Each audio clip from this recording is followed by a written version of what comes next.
And as ever, lots to discuss. For our top story, decarbonization tech instantly converts carbon dioxide to solid carbon. And, says Richard, we need to pull 10 billion tons of carbon dioxide from the air. In technology, Tesla has delayed their initial production of Cybertruck to early 2023, but at the same time, Ford has quadruples its 2022 plans. On the environment, a real problem story that Earth is on a trajectory to the 6th mass extinction. Oops. In materials, quantum physicists have found a paradoxical material.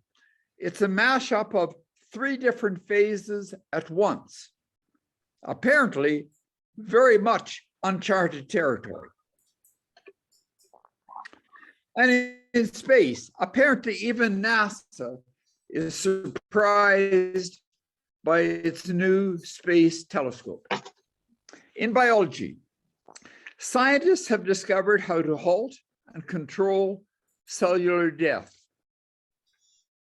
This process was previously thought to be irreversible. For humans like us, an entire country switched to Bitcoin, and now its economy is floundering. On China, its population growth rate has fallen to a 61-year low. And around health, a couple of things about pigs. First, the pig-to-human heart transplant. What can we learn from that? And a double pig kidney transplant successfully performed in, why is this? A brain dead patient. Okay, so Richard, on to our top story. What's this about decarbonization tech instantly converts carbon dioxide to solid carbon? Well, the reason I have this as the top story is that in the environment now, we know we have pretty much failed at controlling emissions fast enough to limit the damage of climate change. And now authorities, including the UN, have said that what we need to do is to be ramping up our decarbonization technologies to take carbon out of the air. And like Fred said, they have announced that by 2050, all we need to do to give ourselves a chance is to take 10 billion tons of carbon out of the atmosphere. I think that's a lot of carbon. And so I'm sensitive to things that are happening that help that. And here, Australian researchers have developed a new way to do this. And particularly what they're looking at is heavy industries like cement and steel, where decarbonization is really a very difficult problem. And what they have found is a new pathway that instantly converts carbon dioxide into flakes of carbon, which is pretty cool. And the significance of this is that about 7% of the global CO2 emissions come from steel and concrete production. And this will be a way to decarbonize those 2 industries. A big Australian environmental company, ABR, has started to try to prepare to commercialize this technology, so it will be on the market as soon as they have demonstrated that it scales up. And what they're doing is a different kind of technique than I've heard of before, and they have a bubble column, they call it, that has liquid metal. I don't know what kind of metal. It's heated to about 110 C, and it has to be a liquid metal that can melt at that point. And then carbon dioxide gas is injected into this liquid metal, and the gas bubbles float up just like they would in champagne. And as they float up, the carbon comes out in flakes of carbon. And so this is quick and efficient and cost effective. And this is a kind of solution that potentially will reduce the carbon going into the air by uh, 7%.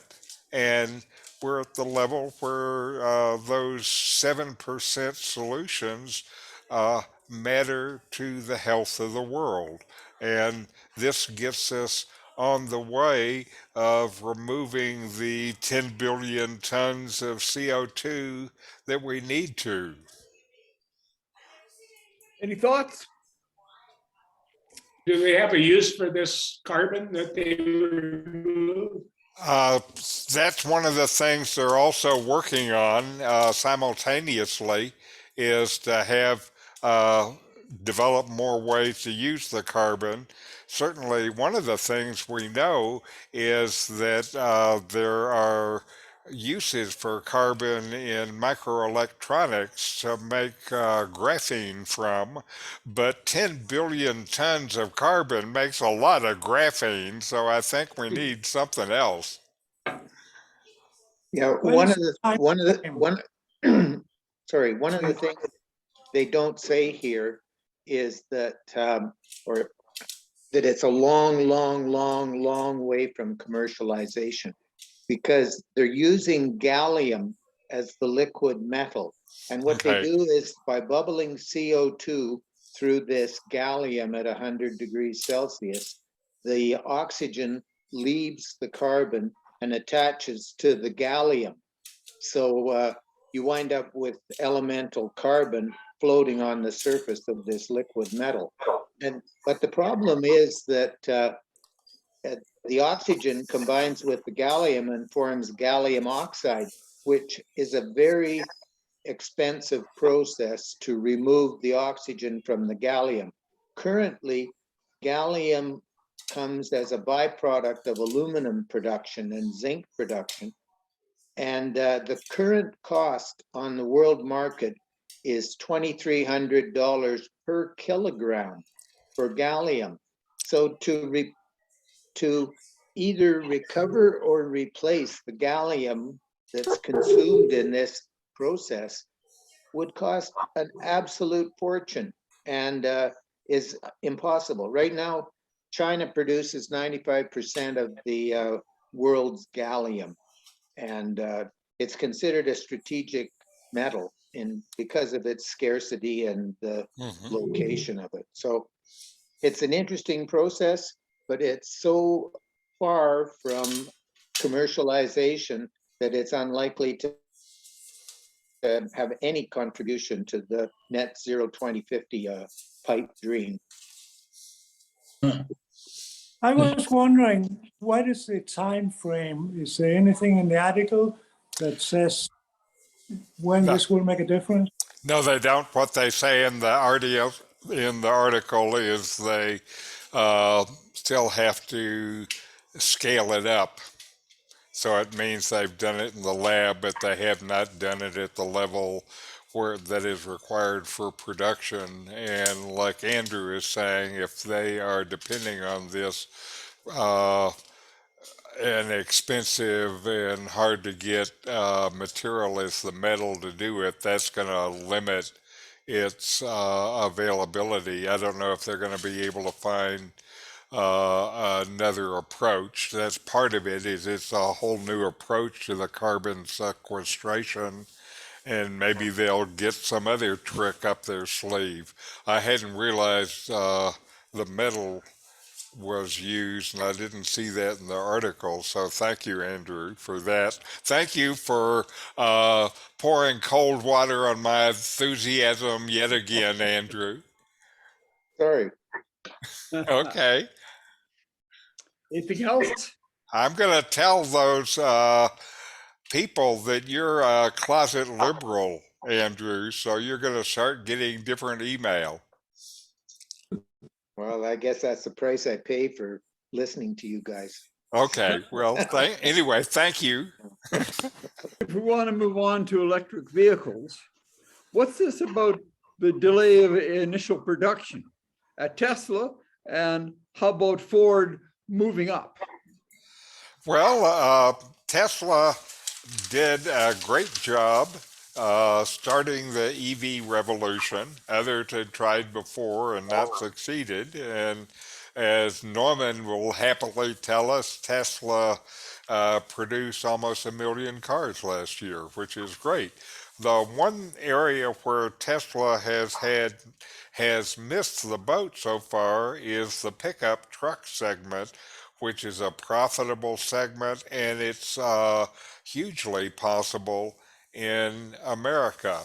Tesla announced then on January 13th that they're moving out their production date for their new Cybertruck to the end of the first quarter in 2023. So they've moved it out of 2022, and they say they are moving it out because there's competition now. And when they first announced it, there wasn't competition, but while they were not producing it, other people got in the business. And now Tesla says they have to work on making it a compelling product to deal with the competition.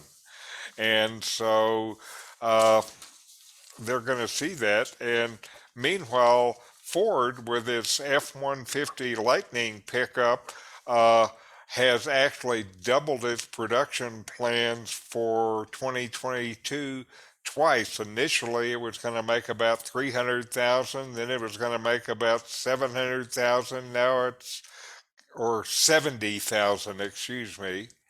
And now it's going to make 150,000. So it's going to be a significant deal.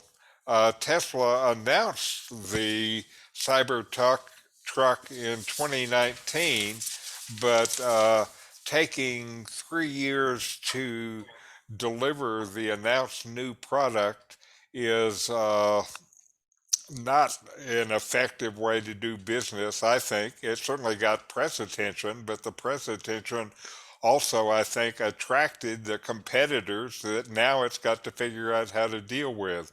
Let me give some pictures just so if you haven't seen it, you can see it.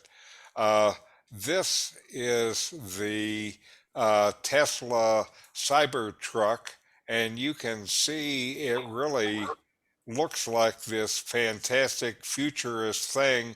It's got that funny shape because the way the body is produced is by folding steel rather than shaping it like they do in all the other cars.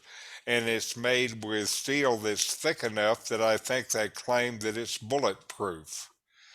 Now, this is the Ford variety, and the Ford just looks like an ordinary pickup truck. So I think the market will more quickly accept this product that looks like what they have always seen. And so this is the truck business. The EV trucks are going to start to be a big thing this year, but Ford is going to be the winner, not Tesla. Any thoughts? This is a random tidbit, but in RV travel news, somebody has made for specifically for Tesla's design, like a camper that fits, Uh-huh. and they produced this camper and now they're stuck with it because there's no Tesla trucks. That's right. They have to wait a year. Oops. But it'll be good when they have it. Well, if Tesla redesigns the truck, maybe they're not going to fit. Oh God, wouldn't that be awful? I think they're going to redesign features and things like that, not the shape. So I think they're safe. But you point out the part of the problem when you're working with fast braking technologies is it's not a stationary target. Well, Richard, if we want to move on to the environment, what's this about us being on a trajectory for a sixth mass extinction? Well, we kind of thought that that might be the case, and we've had already 5 mass extinctions that were caused by essentially natural phenomena that affected the climate, that affected all the things that lived based on the climate. And some experts say that the 6th mass extinction, which is the one entirely caused by human activity, is underway. And what they are seeing is drastically increased rates of species extinctions and declining abundances of many animal and plant populations, and these are well documented. But some people say that this is not mass extinction, and some people say it is. The denial, they say, is based on a biased assessment that focuses on mammals and birds mainly and ignores invertebrates. And there are a lot of invertebrates. And if you expand the focus to invertebrates, then you see the Earth has already lost about 10% of their 2 million species. And that you really wouldn't see this unless you started to look at the invertebrate population. And they say because of that, they say we're already witnessing the beginning of the 6th mass extinction. And they say that humans are the only species capable of manipulating this biosphere on such a large scale.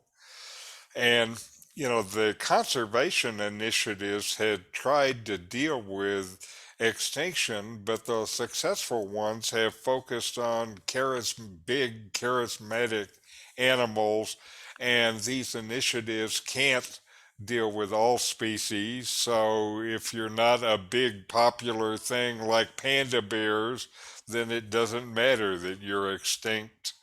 And they say we can do stuff about it, but the political will is lacking. So maybe we have to get ready to say goodbye to a lot of our friends. So far, most of what we're losing are invertebrates, and we're not as friendly with them as we are to furry and feathered creatures. So who cares, I guess. Any thoughts? So I saw that polar bears are almost extinct by now because they run out of habitat. Mm-hmm. And they're pretty furry. Uh-huh. One of the things, though, is the difference between a mass extinction and normal evolution is just the rapidity with which species have to adapt to changing environments. Mm-hmm. And our environments have changed so much that this is why there's such a large species extinction rate. But all you got to do is look at the human population over the last 1,000 years, and you can see that it's increased so exponentially that our species is more like a algae bloom or some similar runaway expansion. And these things tend to grow quickly and collapse even faster.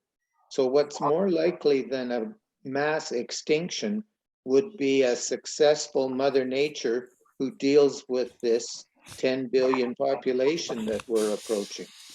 And we'll probably drop back to 500 million or so, and things will level out and straighten out, and everyone will adapt, or the And survivors certainly, will adapt. the evidence after the last mass extinctions is the planet returns to normal. It only takes 20 million years.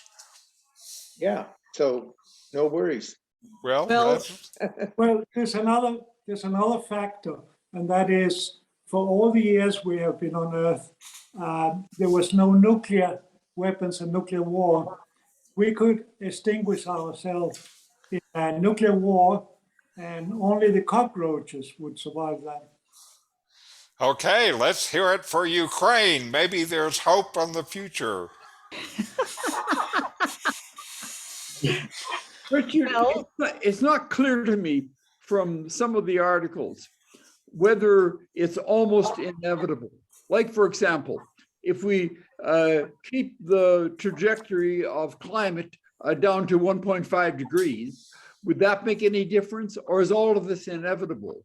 Or if we take a huge amount of carbon dioxide out of the air, that's nice, but will it have any impact on this?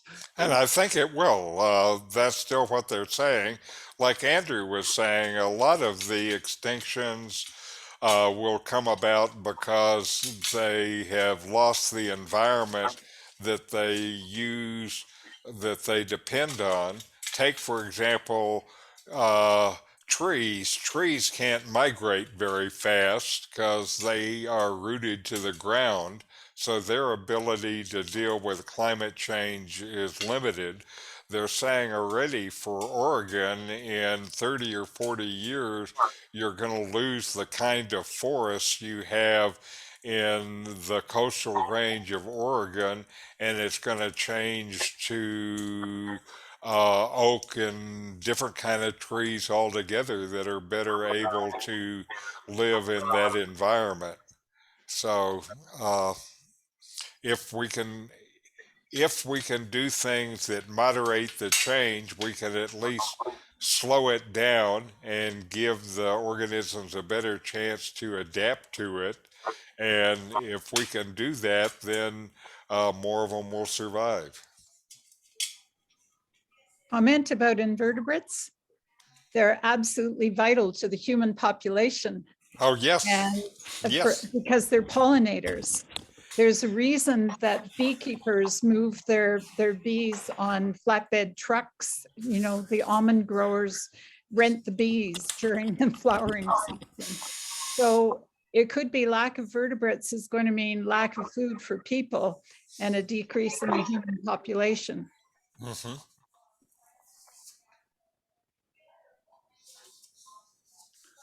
Well, Richard, if we want to move on, what's this about quantum physicists deciding on finding a paradoxical material that has three different phases at once? What is that? Well, we have heard about some of these things that are happening with these two-dimensional materials, and a few months ago we were hearing about a stack of two of them where you have the twisted bilayer graphene that when it was cold was became a superconductor. And anyway, so they're still discovering different things about graphene. And here they have looked at a material that are like mosaics built of triangular tiles. And they have noticed that these things have properties that just don't make sense under the general rules. And quantum physics now, it looks like, have figured out why. And so these triangular pattern material can end up where three different phases of uh, these two-dimensional materials are together at one time at the point where the three triangles meet. And uh, what they have found is that they go through different states as the electrons try to gain equilibrium, and that uh, one odd thing that they have found is that as you heat up this material, it becomes more stable. Generally, as you heat up things, they become more stable as the electrons and atoms are moving around and vibrating more. Not with these kind of 3D triangular mosaics. And they say this is uncharted territory. They've now started to see these properties and they don't know what's going on. And so the theorists have come in and tried to understand it from the bottom up. And what they have shown, what they've investigated are the electron behavior, and electrons determine almost all of a material's properties, from magnetism to conductivity and even color. And so uh, grasping the collective behavior of electrons is a real complicated problem, particularly since electrons will get quantumly entangled with other electrons, so their properties depend not on just what's happening to them, but what is happening to that other entangled electron. And so it's a complicated thing. And so these electrons all have a spin, and the spin can point either up or down. And uh, this is one of the things that happens. So at each of these triangles, each connecting point serves as a place where electrons can inhabit. And what they try to do is to come to some kind of equilibrium with each other. And they found that they actually go through three phases.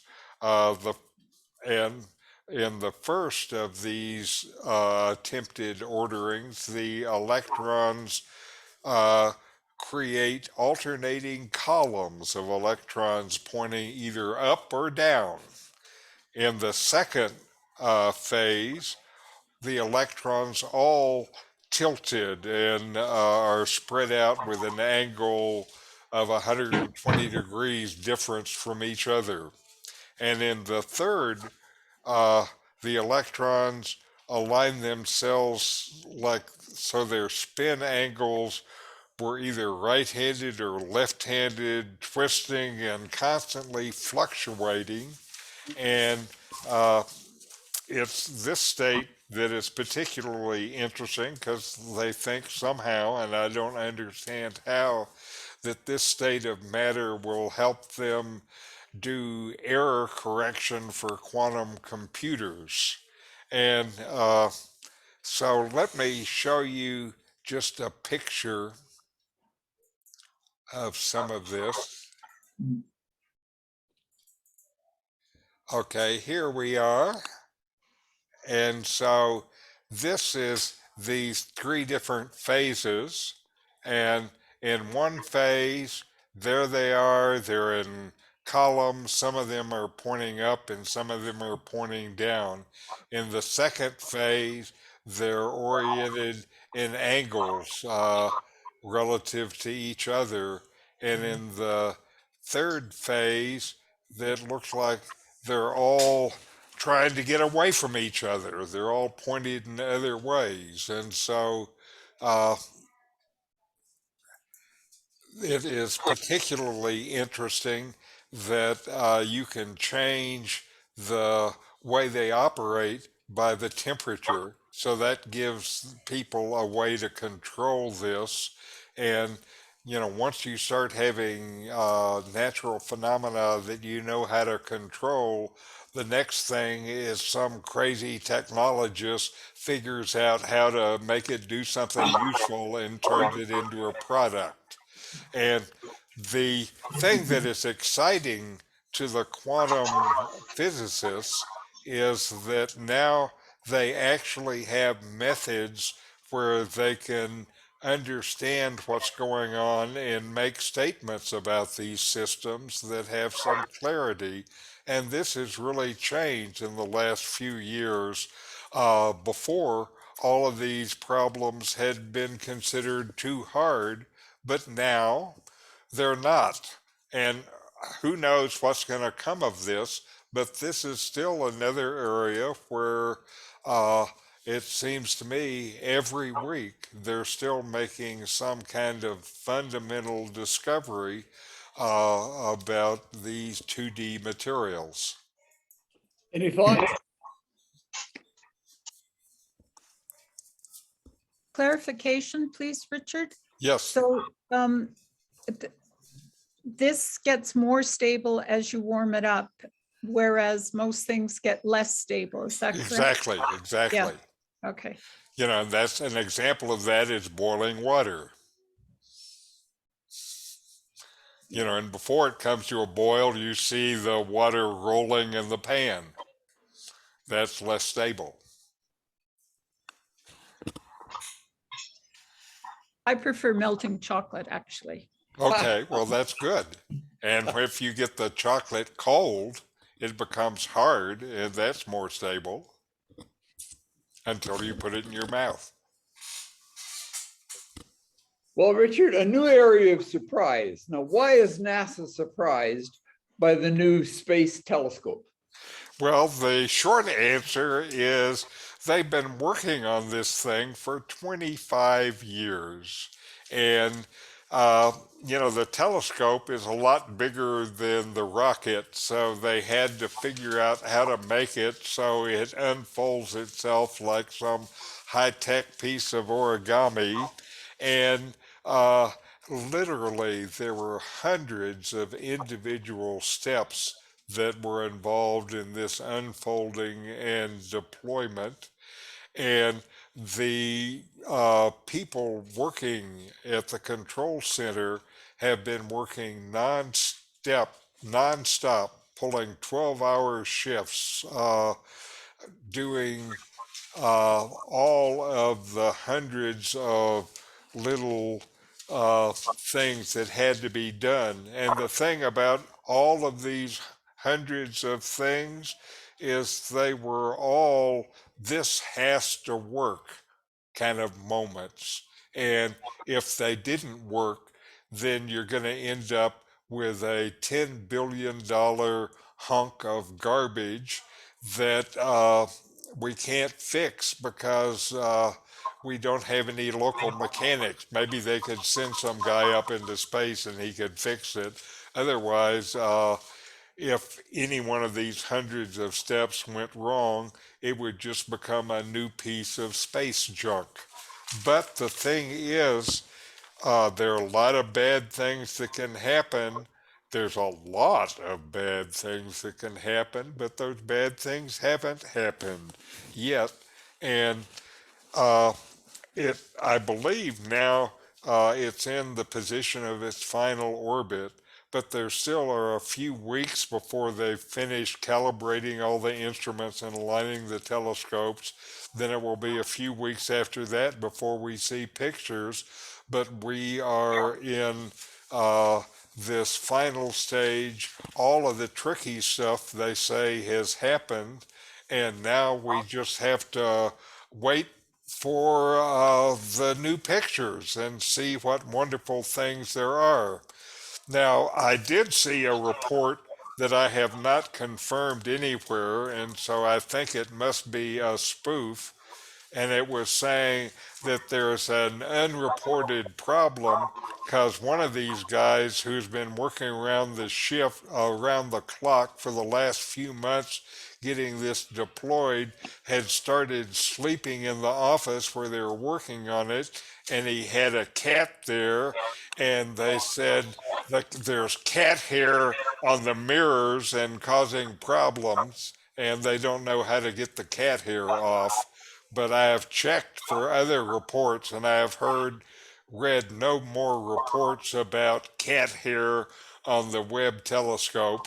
So maybe that is just a humorous report. Any thoughts? As a feline veterinarian, I have to tell you, nobody in their right mind takes the cat to the office. Okay. And given that it's the Webb telescope, it's more likely spider fur that's on the thing.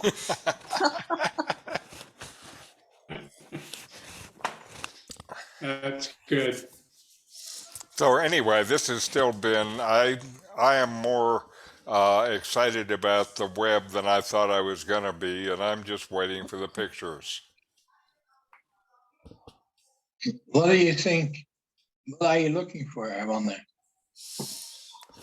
What we don't know. All right. And if I could tell you what we're looking for, then we would know it.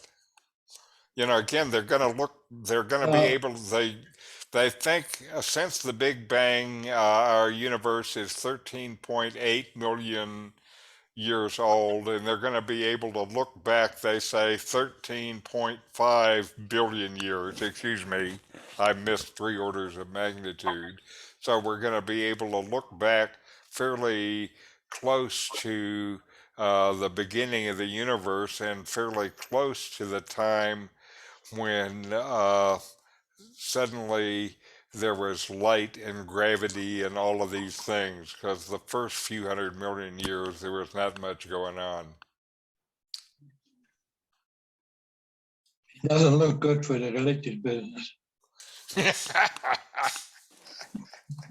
Another interesting thing about this is that they now say the universe is about 50 billion light years across. So there are parts of it that we will never see because there'll never be enough time for that Right. light Yes. to reach us. So Yes. we're only going to be able to see the light from things that are still within 13 billion light years.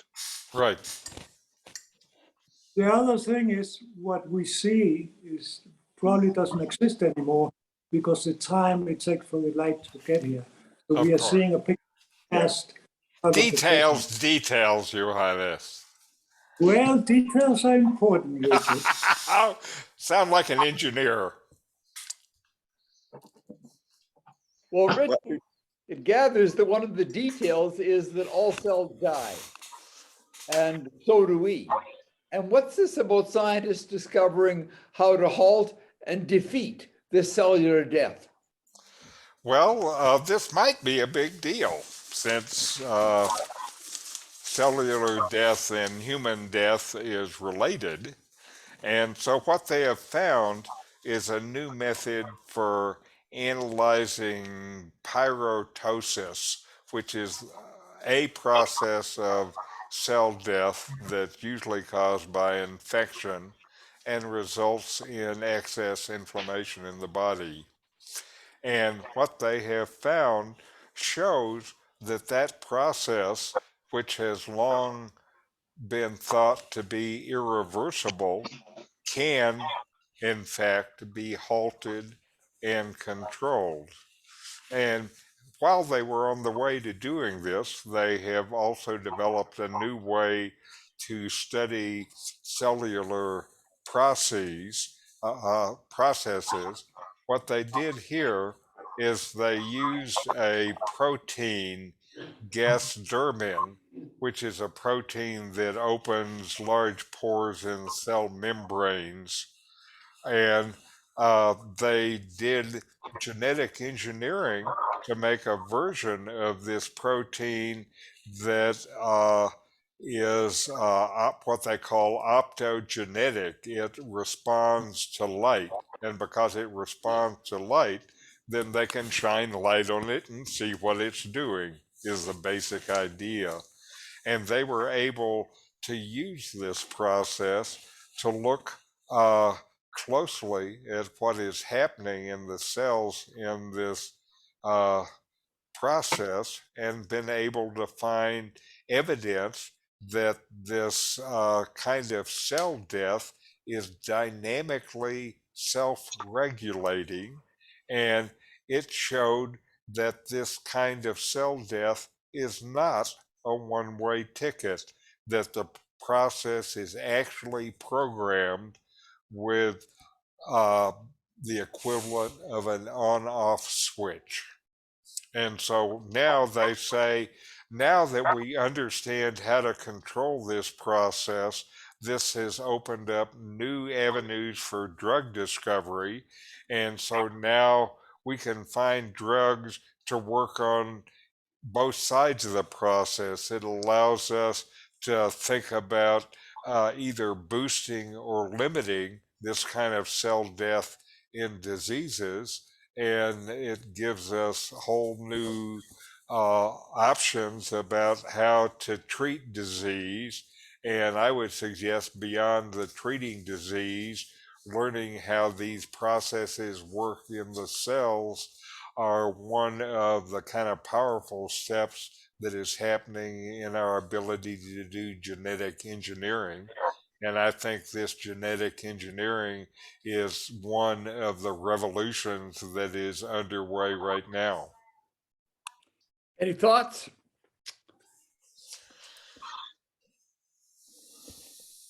Well, one of the good things about this is once they enable us to live forever, they'll be able to postpone retirement forever.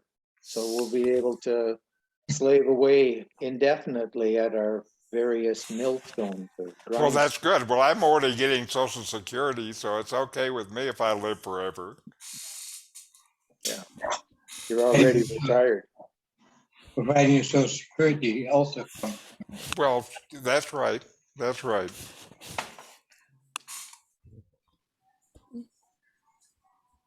Richard, I don't know much about Bitcoin, but what's this about a country switching to it and floundering? Well, it sounded like a good idea at the time, I guess. I know many of the terrible mistakes that I have made. That's what I had to say. It sounded like a good idea at the time. Anyway, this is about El Salvador, one of our relative neighbors in Mexico. And last year, their president, Nayib Bukele, Nayibbukele, and I don't know how to pronounce it. And he made waves when he announced that the nation would accept Bitcoin tokens for use in stores in banks. And he also announced his plans to build a Bitcoin city to turn the country into the financial center of the world. And if you really believed in Bitcoins and cryptocurrency and all of this, that could be a great idea. He would be setting himself up to be the leader. I've always wondered about Bitcoins because Bitcoins to me seems even more imaginary than the money that we use now is. And so I just wonder about it. And it turns out that forcing your nation's banks and stores to accept a currency that most people in the country are not familiar with and don't trust, it turns out that's a good way to tank your economy, which is what has happened. Since this, El Salvador has found itself in a sinkhole of debt. Their national bond has dropped in value by about 50%. And one of the things that is adding their trouble is at the time their president announced this, Bitcoin was at about $60,000 a coin, and now they're at about $36,000 a coin. So they've dropped in value by about 40%. And it's kind of hard to have a currency system that in a year can drop in value by 40%. That can cause a problem. And now, because of this, El Salvador is the most distressed country in the world with regard to its sovereign debt because of the Bitcoin folly. And in the background, it turns out that most Salvadorans simply don't trust Bitcoin as a source of money. 9 out of 10, that is 90%, didn't know what Bitcoin was when they were surveyed, and 8 out of 10 said they had little or no confidence in it. And so another problem is when citizens would get paid in Bitcoin, they had to turn it into cash to use it. And so they had to travel to the ATM, and then ATM transactions to convert Bitcoin would cost them 2 to 4%, about 4 times as much as the traditional money. And so they didn't like to get paid in it either, because they had to lose a big chunk of it before they even got it. And while there may be some promise in the idea of accepting Bitcoin as legal currency, Salvador shows that people have to trust it before you start using it as the basis for your money. Otherwise, it's not a good idea. Any thoughts? Well, there have been other cases like galloping inflation. Germany in the 30s, inflation was so fast that people had to bring a wheelbarrow of money to buy a loaf of bread. And something similar has South America.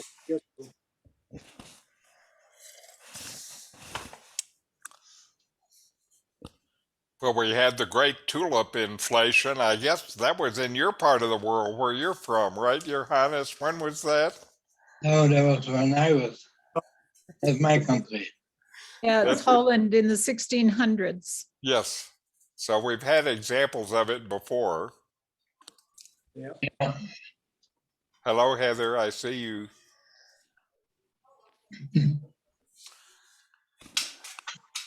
So anyway, I would say it's not yet time to base the economy of your country on imaginary money. You should base it on real imaginary money.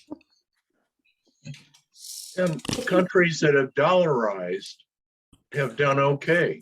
Yes, Ecuador had terrible inflation, yes. and then they dollarized, and it's worked well. And I know there are other countries, I just can't remember their names, Right, also have dollarized. right. Interesting point, Norman. Thank you.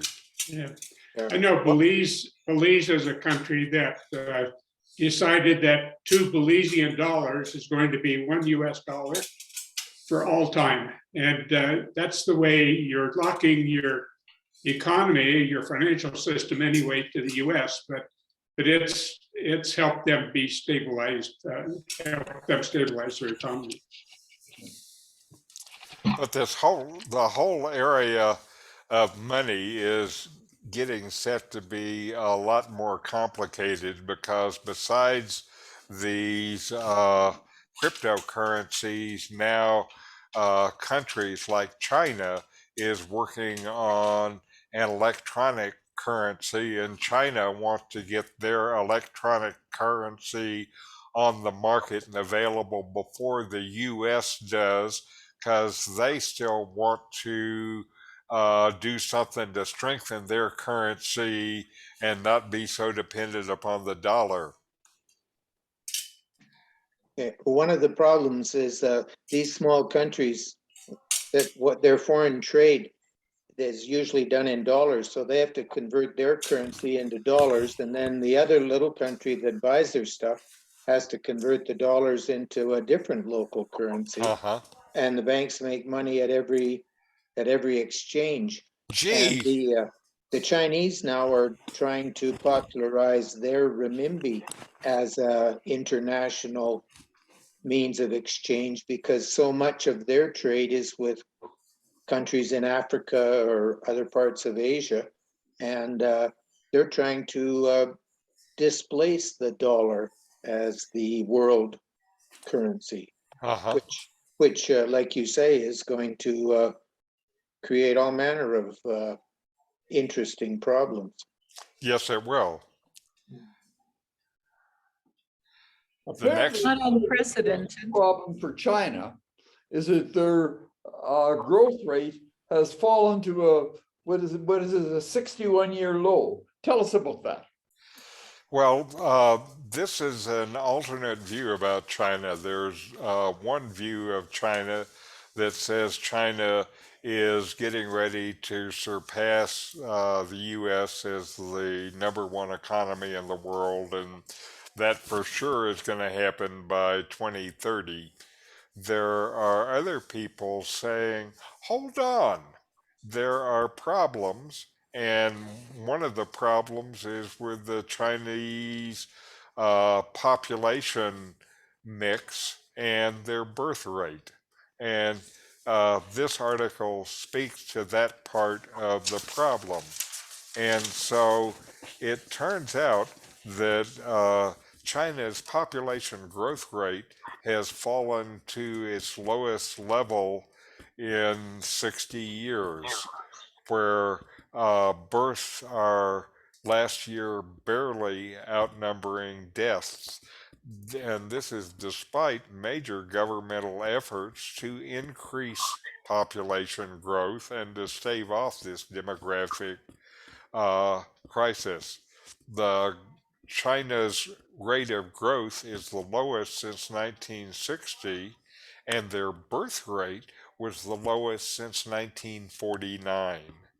And China is in the grip of a population crisis with lowering birth rates, and they're saying now they're talking about, this is a euphemism, I believe, negative population growth. That means it's getting smaller, folks. And that they have also an aging population with more old people than they've ever had. And this is going to keep getting worse. And they say the speed of their population aging is faster than expected. I don't know. I guess they don't have statisticians in China, so they should know that. And they think that China's total population may have reached its peak in last year, and from now it's just going to go down. China has announced major reform to keep workers available. They're raising their retirement age. The three-child policy has replaced the two-child policy, but none of that has had any impact. And they say it's because there's a high cost of living in cities particularly, and young people are delaying marriages and they're not moving around as much, and it makes it harder for them to run their economy with the available labor, which is the thing that has made them boom for the last 30 years. And these results are showing that the problems are greater than the Chinese rulers are understanding. And they believe that what they're seeing is the beginning of a prolonged process of population decline in China. And there are signs of this in their economy.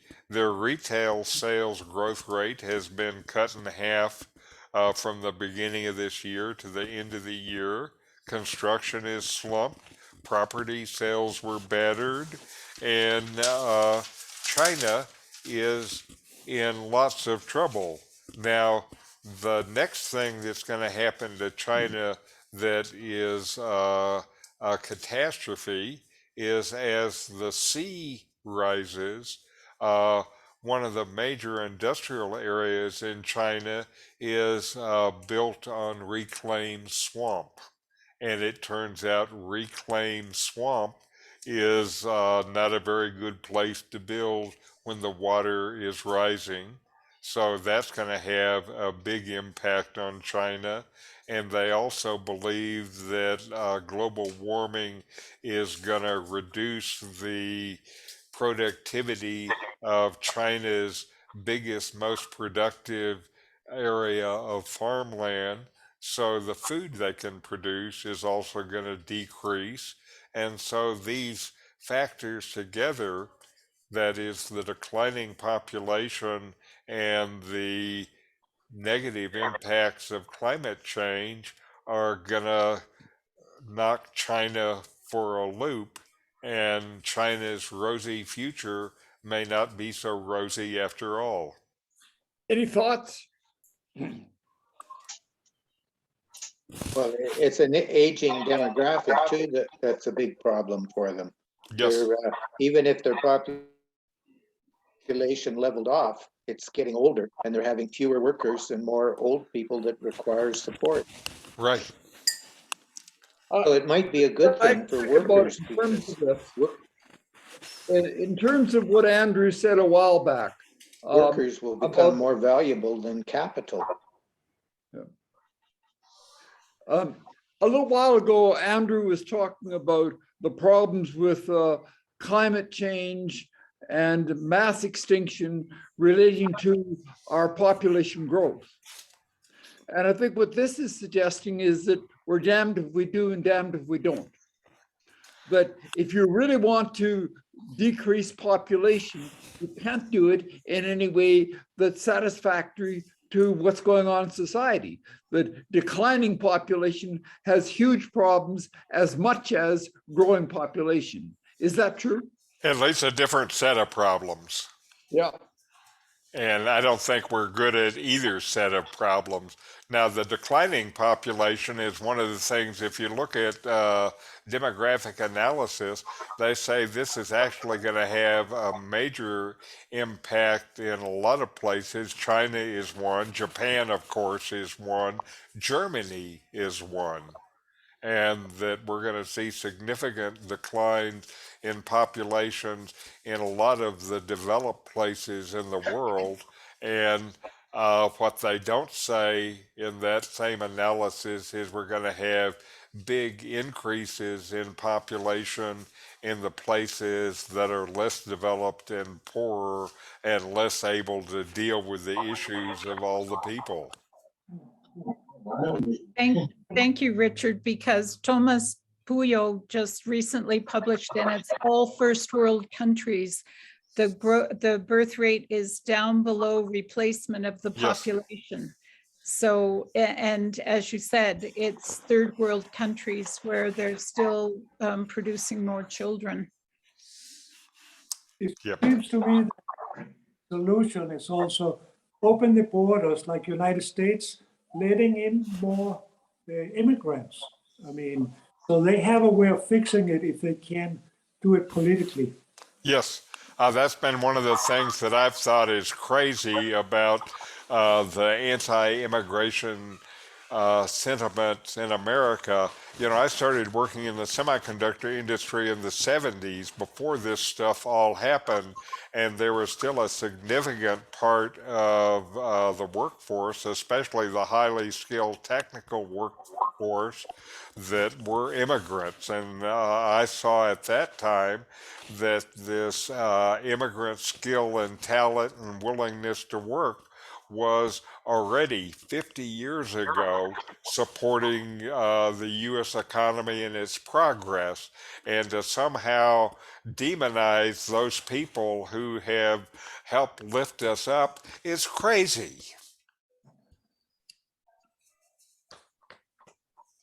And if you look in this time since the 1970s, at that time we thought Japan was going to be the biggest competitor to the US, and Japan is a closed society and it's real hard to immigrate, and their foreign immigration is almost zero.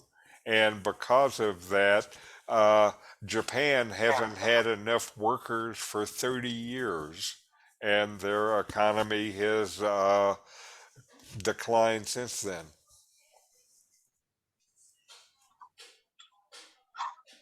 Well, Richard, what's this in our last stories about the way to keep us alive is by having pigs around for hearts and kidneys. What are we learning about all these transplants? What's the future of it?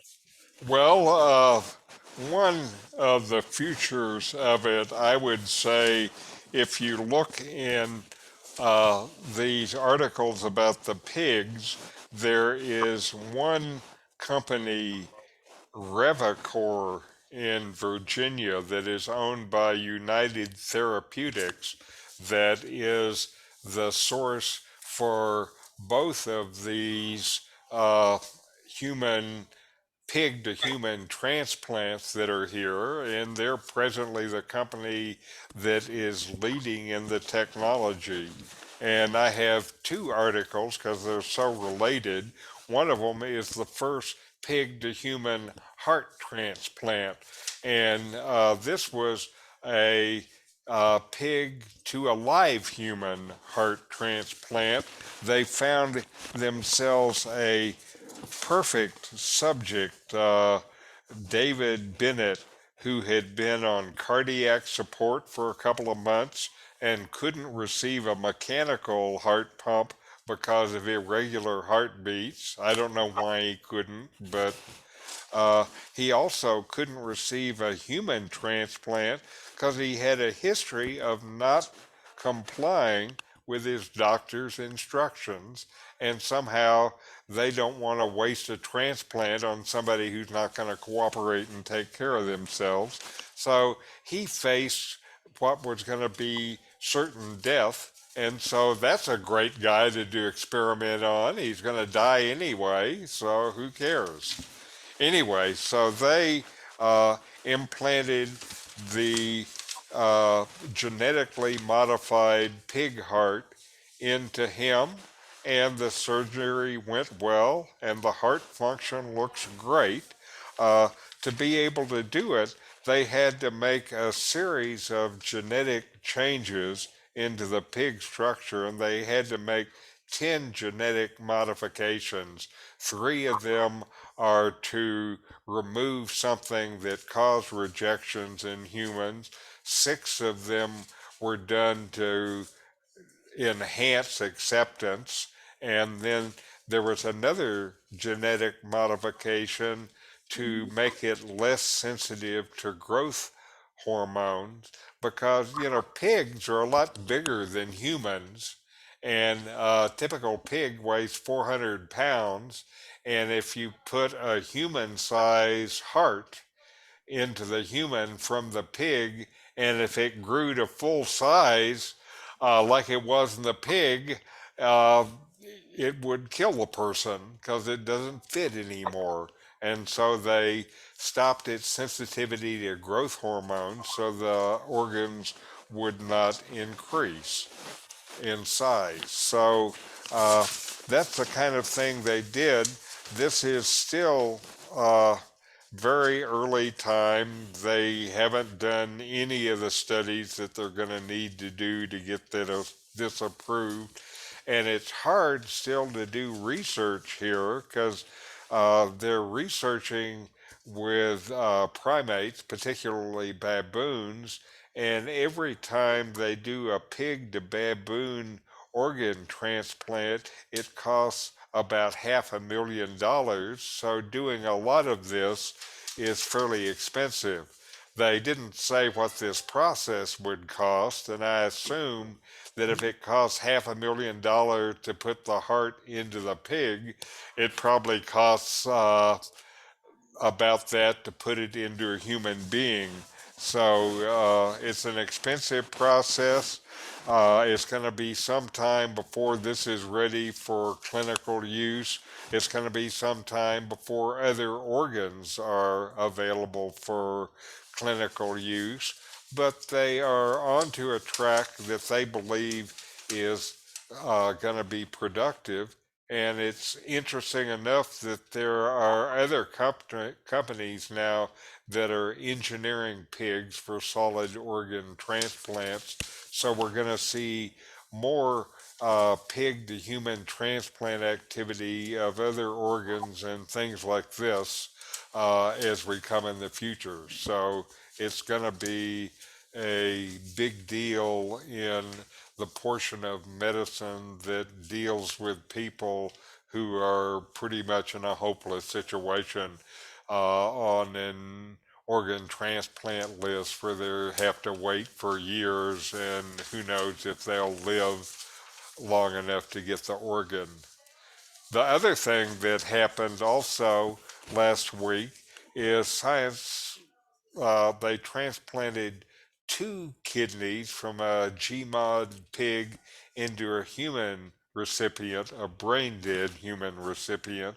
And they had done another test before where the organ was external to the human. Here they put it into the normal positions for those organs, so it was more a more valid test for human transplantation. Again, the pigs were developed by the same company, so they're getting all the business. And the good news is the body did not mount an immune response against the kidneys, and there was good urine production. It was different between the 2 kidneys, but the 2 kidneys were handled differently before implantation, and they think that may be a problem, and that neither kidney filtered waste adequately from the body, so there's still issues there that are critical issues that they have to figure out how to deal with. And they also said this brain death environment is hostile to these kind of experiments because after brain death, the patients' bodies begin to fail, and that complicates looking at what the kidney is doing. But it's a start.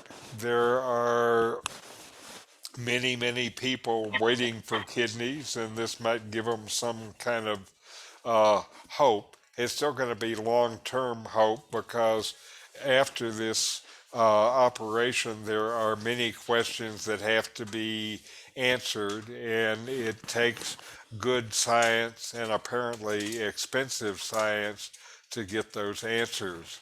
But maybe for those of us like me who have so far still moderate kidney damage, then maybe there's hope instead of dialysis later on in the process.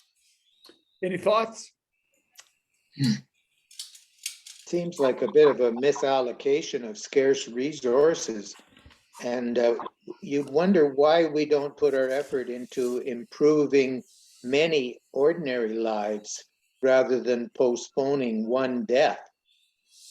When you look at the limited budgets for healthcare and the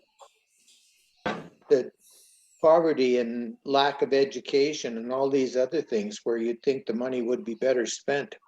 But who knows? If you need a kidney, well, of course, your opinion is different.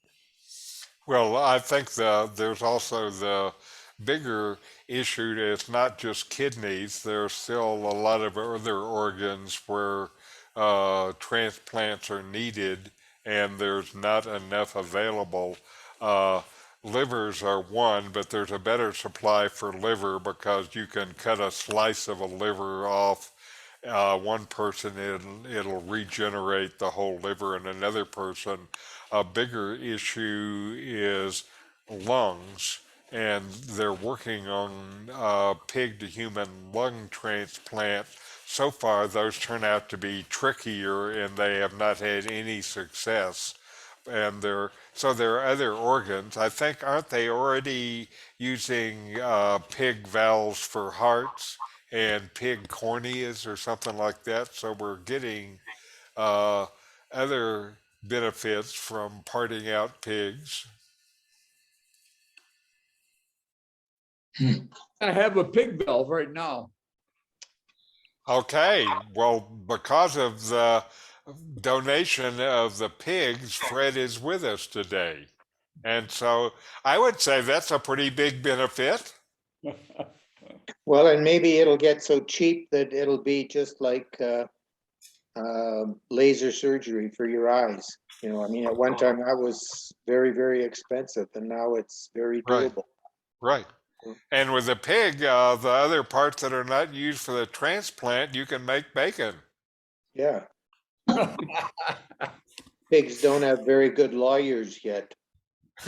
Just wait.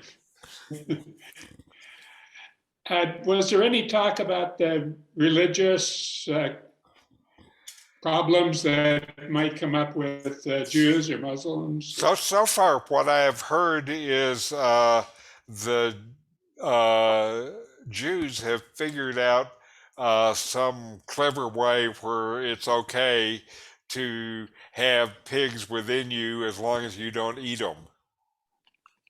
Okay, good. So they can't eat the bacon, though. They can't eat the bacon. They have to give that to somebody they don't like. Okay, I volunteer. Okay. Interestingly enough, I mean, it was a reasonable health. It was a healthy thing to do, not to be getting trichomonas by eating pigs. Yes, yes. But unfortunately, time has moved on, and that's not a problem anymore. Right. Yes. The pigs are in a lot healthier environment now. Well, I think it was even a problem up until the 1950s in Canada, early Okay. 1950s, Okay. I think. Okay.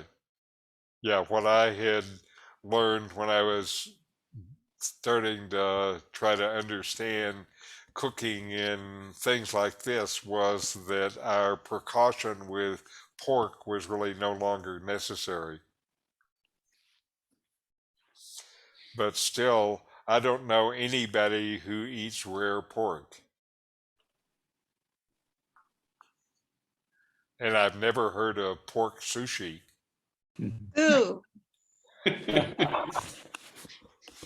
Well, thanks a lot, Richard. no, I think Great you call it session. pork tartare, right? Yes. Yes. So thanks, everybody, for participating, and we'll see you next week. Bye for now. Thank you, Fred and Richard. Okay, Bye, everybody. thank you. Good to see you. Bye. Bye-bye.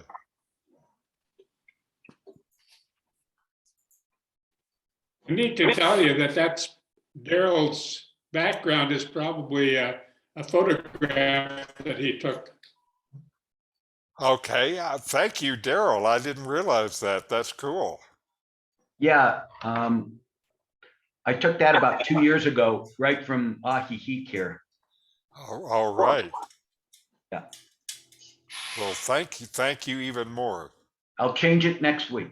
All right, I can hardly wait. Adios.